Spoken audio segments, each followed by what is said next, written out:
بسم اللہ الرحمن الرحیم۔ السلام علیکم دوستو، ایسے روزانہ واقعات سننے کے لیے میرا چینل سبسکرائب کریں، شکریہ۔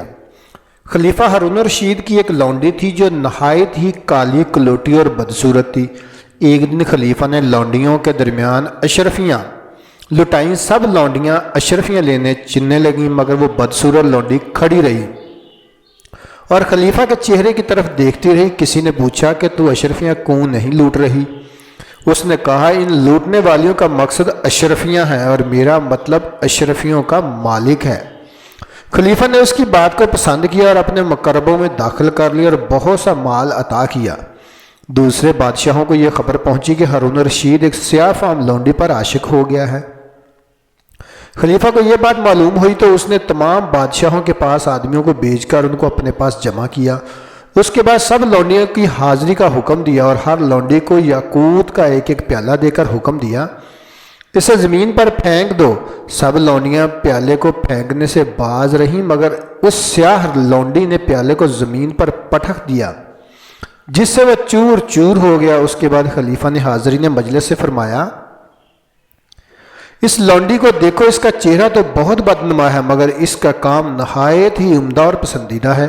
پھر خلیفہ نے اس لونڈی سے مطالبہ کیا کہ تو نے پیالہ کیوں توڑ ڈالا؟ اس نے دست بستہ عرض کیا، حضور نے مجھے اس کے توڑنے کا حکم دیا، پس میں نے دیکھا کہ اس کے توڑنے میں خلیفہ کے خزانہ میں کمی ہوگی اور اس کے نہ توڑنے میں خلیفہ کے حکم میں نقصان ہوگا، اور خزانہ میں نقصان واقع ہونا بہتر ہے، اس لیے کہ اس صورت میں خلیفہ کے حکم کی حرمت اور توقیر باقی رہتی ہے۔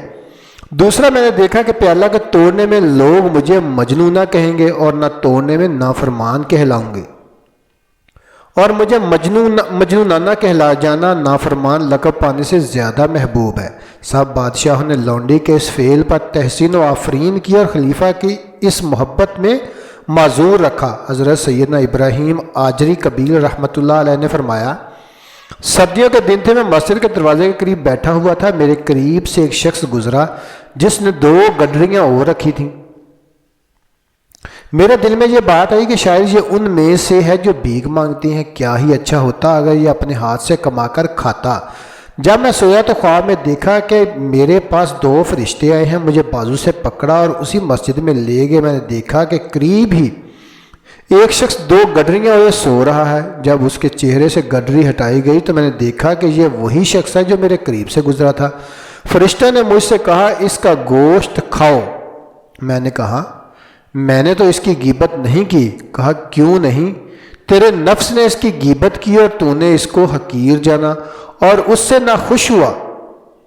حضرت سیدنا ابراہیم آجری رحمۃ اللہ علیہ فرماتے ہیں کہ پھر میری آنکھ کھل گئی، خوف کی وجہ سے مجھ پر لرزہ طاری ہو گیا۔ میں مسلسل 3 دن اس مسجد کے دروازے پر بیٹھا رہا، صرف فرض نماز کے لیے وہاں سے اٹھتا۔ میں دعا کرتا رہا کہ مجھے وہ شخص دوبارہ نظر آ جائے تاکہ میں اس سے معافی مانگ سکوں۔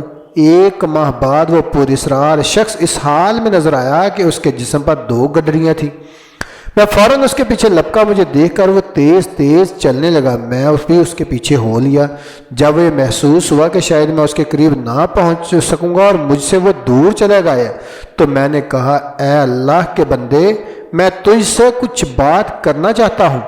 اس نے کہا، اے ابراہیم، کیا تم بھی ان لوگوں میں سے ہو جو دل کے ذریعے مومنین کی غیبت کرتے ہیں؟ حضرت سیدنا ابراہیم کبیر رحمۃ اللہ علیہ فرماتے ہیں کہ اس کی بات سن کر میں بے ہوش ہو کر گر پڑا۔ جب افاقہ ہوا تو وہ شخص میرے سرہانے کھڑا تھا۔ اس نے کہا، کیا دوبارہ ایسا کرو گے؟ میں نے کہا، نہیں، اب کبھی بھی ایسا نہیں کروں گا۔ پھر وہ پراسرار شخص میری نظروں سے اوجھل ہو گیا اور دوبارہ کبھی نظر نہ آیا۔